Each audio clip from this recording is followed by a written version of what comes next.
This is the second place solution on the efficiency track. Okay, so I'm Tomek, I'm from Poland, and I'll be happy to present the second place solution. So we'll start from background about myself, then a quick summary about the solution, then we will go through the training part, inference. I will share also some interesting findings and what can we do to simplify the solution. So quick background about myself. So I'm a project manager at Motorola Solutions. I'm Master of Science from Computer Science from AGH University in Krakow. Also have MBA from Koźmiński University Warsaw. And I'm just privately interested in AI, and I didn't have any Kaggle experience before. So since I joined the competition in February, I spent almost every day a little bit time on tweaking the solution. And then even after the competition ends, I made some experiments to prepare for this presentation.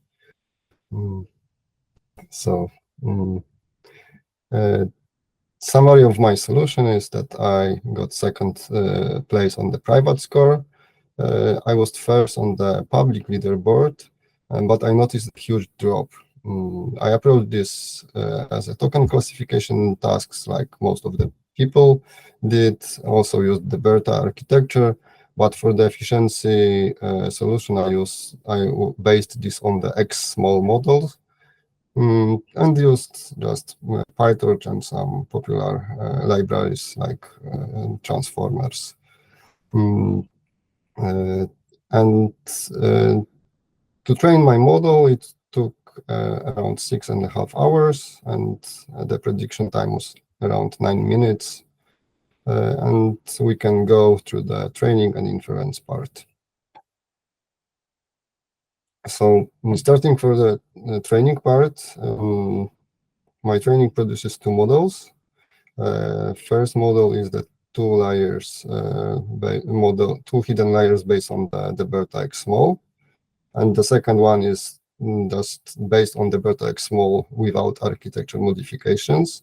And the training schema for those models were pretty much the same. I fine-tuned it first on the external data, similar way like was shown in previous presentation, then fine-tuned on competition data set, and the models I also converted to Onyx, and the bigger model was also quantized, but I will cover that also later.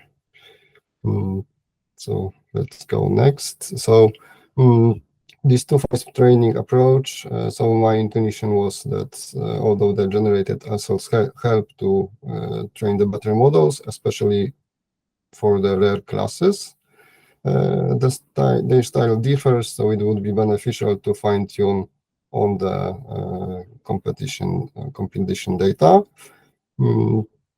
So the training with the external data, I confirmed that the external data sets used by my colleagues were indeed the good ones. And it took around 5 hours to train on the external data, and training on the competition data was pretty quick because I dropped all the essays that didn't have any PIIs. And training the two layers model was roughly 4 times faster. So we can go next. So to choose the best model, I repeated the training multiple times. So I trained the model for 10 epochs, then fine-tuned it, chose the best models, checked them individually on the public data set, and they then also checked how they behave together as a pair. Also, how they would behave with the second model replaced to some large model, because the large model could be like a reference model. And when I was happy, then I switched to that other model and repeated this training. So quite an overfitting strategy, but worked. So we can go next. slide. Here are some additional notes about the training. So I split the essays into 46 token chunks. So contrary to the so in the efficiency track, I wanted to have those chunks as small as possible. It had a performance impact. But this was important for me for the inference, and the training. I did the training as well on 64 token chunks, just because I felt that if I will infer on such length, that maybe it would be beneficial to train, but it was a little bit unstable training on so short chunks, and I think better results could be achieved when training on 128 and inferring on 64. But we'll come to this also later. The other training parameters were pretty straightforward, so some standard learning rate and batch size. I also downsampled the negative class, and I, the same as Dimitri did, I operated on already pre-tokenized essays, but it may have been a wrong choice. And this Onyx conversion was definitely a wrong choice. It was not worth to do it because of the performance loss. The speed gain didn't compensate it at all. And the essays without any PIIs were skipped by me, and I believe that I lost the big potential of this data. Let's go next slide. So next we'll go through the inference.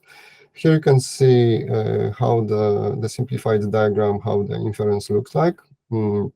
Firstly, I wanted to reduce the problem size without any model. Then I used these two layers, the Berta based model, to reduce this problem size even further. And then my actual prediction, this green box here, was done with this full-size Berta X small, and then there was some results pre-processing. So this size of the boxes more or less represents the problem size reduction at each step. And I have my three final submissions using different ways to achieve this reduction without model. And actually, they ended up with a very similar score. And I have next slide showing how I did it. So the filtering was using a list of names, but the problems with the list of names was that either this list is too short and you just don't have full spectrum of names and you lose on recall, and that's definitely not what you want to do.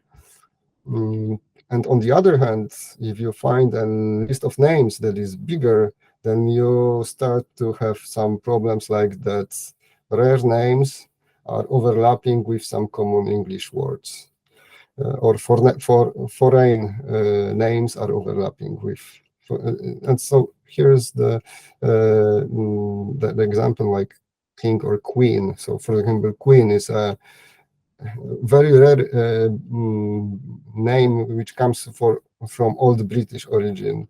And when you think about the queen, you think about, for example, Queen Elizabeth II or Queen the music band, but not the name. So, and there were even more problematic, like the word we or the word the. So that's why I created the erratum lists that that was excluding those overlapping names with the common English words or the commonly occurring words in essays. I repeated it many times because it is easy to make a mistake here. So that's how my solution 1 and 2 was based. And I also thought, why should I use these names at all? Because it was so tricky to find the right balance. So I tried to do it without any list of names. So I came up with an idea to have such like an upper unique trick. So as the names are starting from the uppercase letter, surnames, cities, and likely, especially surnames, won't have their lowercase counterpart. So, and this actually worked. Worked no worse than the list of names. And also I wanted to keep some longer numbers, some tokens with @ or some tokens that suggest that it is the URL and a couple of others. I wanted to split it to low-length chunks because more chunks I will filter out, then the less work is for the full-sized Zebra model. So the first filtering here was done even before the tokenization, just to speed up the tokenizer. And then after that, or actually during the tokenization, I was also getting rid of some chunks that didn't have any potential PIIs. So after this filtering without any names, so the next step was this 2 layers model, and additional efficiency trick was just to drop any maybe not drop, so just to keep only 3 first occurrence of a particular potential PII. So, for example, if there was 7 Tomeks in the essay, I kept only 3 for further predictions. And that maintained the performance, but was a bit quicker. So we can go next slide. So next was the prediction with the bigger model. So the problem size was already reduced around 25 times. There were token chunks that were already prepared before, and there is nothing special in doing this prediction, but here I wanted to show you the, let's say, time comparison between each steps. I think about half of the time was spent during the problem size reduction without model and with this smaller model. And then the prediction with the bigger model was the other half of time. And post-processing of the results was pretty quick. So we can go next slide. The post-processing of the results consists of several fixers. So I wanted to fix the missed tokens. So mark also other occurrences in the assay of the token, the same as did the Dimitri. And also, as there was some stride to remove the duplicates that were because of the stride. And fix some impossible predictions like the URL without HTTP or www, or the email address without @sign, or URL in some domains like Google, Wikipedia, or Gov domain. So this helped a bit on the precision. Then there was, if the name had some digits, then I converted it to the login, because if it is not a name, that probably it could be a login. So this helped a bit as well, and it was helping with the recall. And also it was something which was helping with the recall was if the title, like Mr., Mrs., Professor, was wrongly marked as an PII. So it just changed the boundaries of the entire PII. So fixing such things helps also with the recall. And this one, which is straight through, I also have some fixer for the famous people related to design thinking. So I search for people who wrote books, articles, or are well known in this topic. But actually, when I added such a list, the results were worse. So it was very interesting, because either I did something wrong, or maybe the private data set was obfuscated with those names. And what I mean is the exact match name and surname. Or there might have been some annotation errors. I don't know. But it was interesting finding. And also I fixed the E and I order if it was wrong. So we can go next slide. So the interesting findings. So the first one is sort of a truism that, that problem size reduction was important for efficiency. So there are different ways to do it, without names list, with names list. Other people's were using also very fast models to do that. So, but actually, what you really want to do is to reduce the problem complexity before you go with the main model. And actually, I find out that the fine-tuning with the competition data only as a second phase showed better results. The Onyx model conversion was a wrong choice. I already covered that. But I started these conversions when my solution was about 50 minutes. And then it would have more sense. But when I came down to around 10, it didn't have any sense anymore.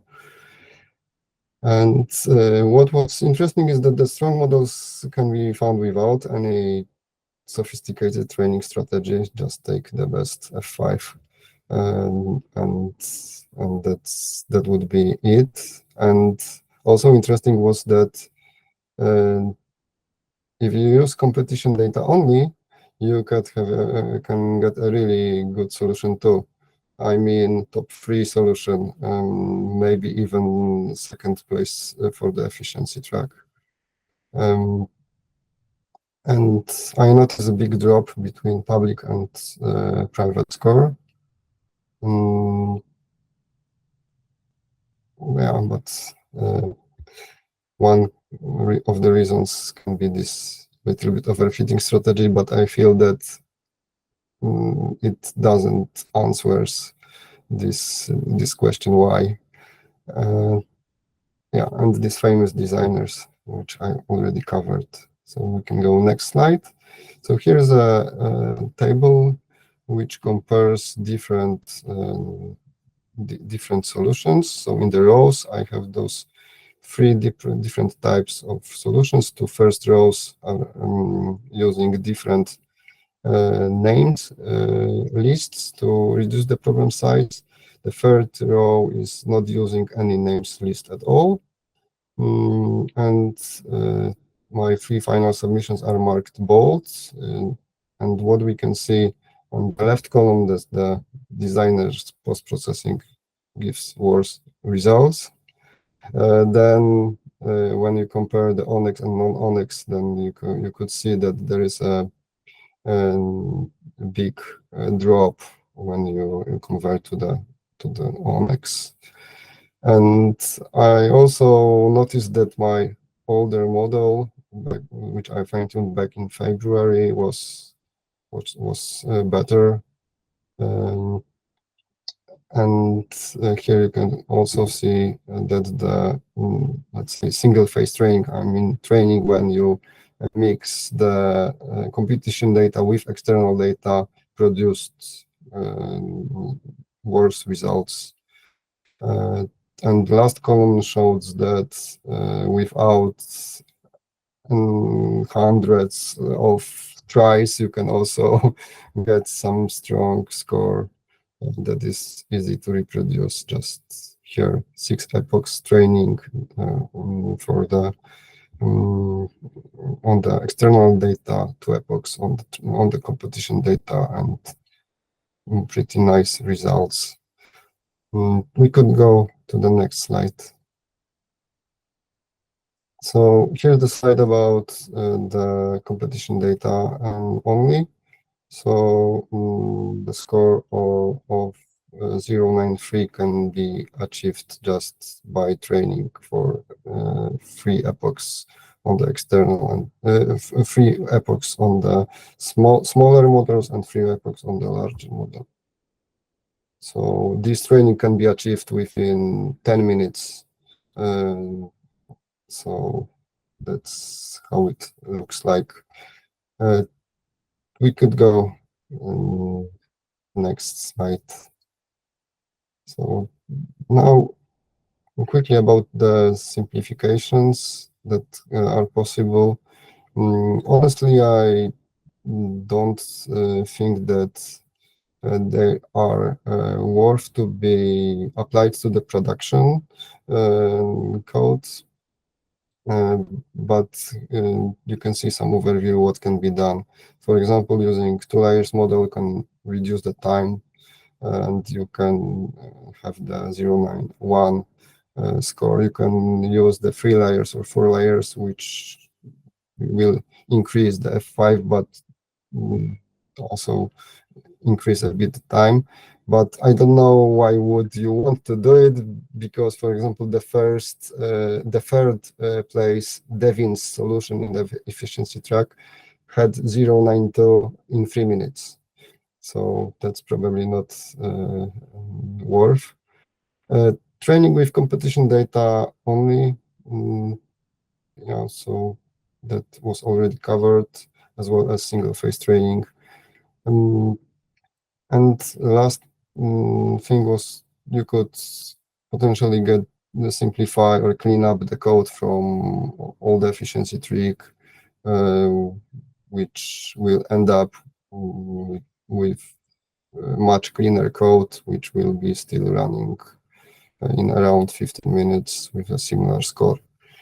One thing that I didn't write here, but comes to my mind, is that potentially you could do